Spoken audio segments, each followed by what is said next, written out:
আমাকে খেও না, আমার দিকে এসো না, আমার স্বামীকে ফেরত দাও। কোনো উপায় না পেয়ে পরিণীতা একটা সুচালো পাথর তুলে নিয়ে শ্বেতনাগিনের মুখে ছুঁড়ে মারল, আর শ্বেতনাগিনের মুখের মধ্য দিয়ে পাথরটি পেটে চলে গেল। কিন্তু অদ্ভুতভাবে নাগিনের কিছুই হলো না। পরিণীতা আরো ভয় পেয়ে গেল। এখন আমি কি করব? রাজপুত্রকে যেমন করে হোক আমাকে বাঁচাতেই হবে। আমি আমার স্বামীকে অকালে হারাতে পারবো না।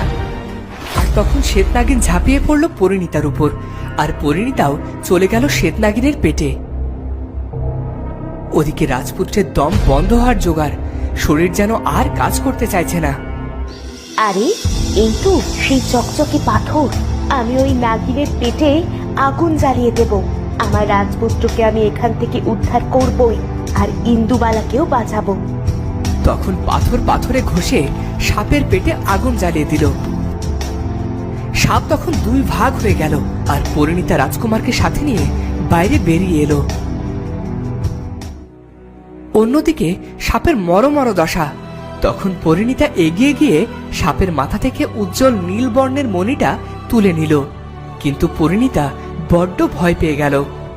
আমাকে ক্ষমা করো, আমি তোমাকে মারতে চাইনি, কিন্তু নিজেকে আর নিজের প্রিয়জনকে বাঁচাতে এছাড়া আর কোনো উপায় আমার ছিল না।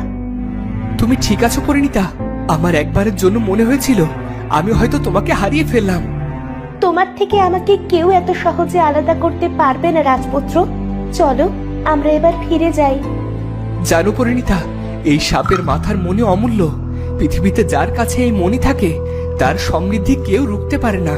পুরো বিশ্ব তার নিয়ন্ত্রণে চলে যায়। ক্ষমতার লোভ মানুষকে অমানবিক করে তোলে। আমাদের কাজ মিটে গেলে এই মণি আমরা কোনো সুরক্ষিত স্থানে গচ্ছিত রাখবো। ভুল হাতে পড়লে সর্বনাশ হবে। আমিও ঠিক এটাই ভেবেছিলাম। চলো এবার যাওয়া যাক। পরিণীতা এবং রাজপুত্র চলল ইন্দুবালাকে গাছ রূপ থেকে মুক্তি দিতে। ওদিকে বৃদ্ধ তার ফেরার অপেক্ষা করছে। আমি কি আবার কোনো ভুল করলাম? আবারও কি এই বৃদ্ধকে সাহায্য করতে গিয়ে কোনো নির্দোষের প্রাণ গেল? আমরা এসে গেছি। এই নিন সেই শ্বেতনাগিনের মাথার মণি। তোমাদের উপকারের কথা আমি কখনোই ভুলবো না। তোমরা আমাকে অনেক বড় উপকার করলে।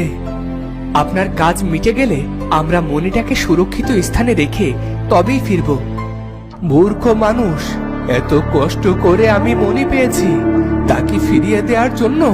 তোমরা যাও, নয়তো তোমাদের বন্দি করতে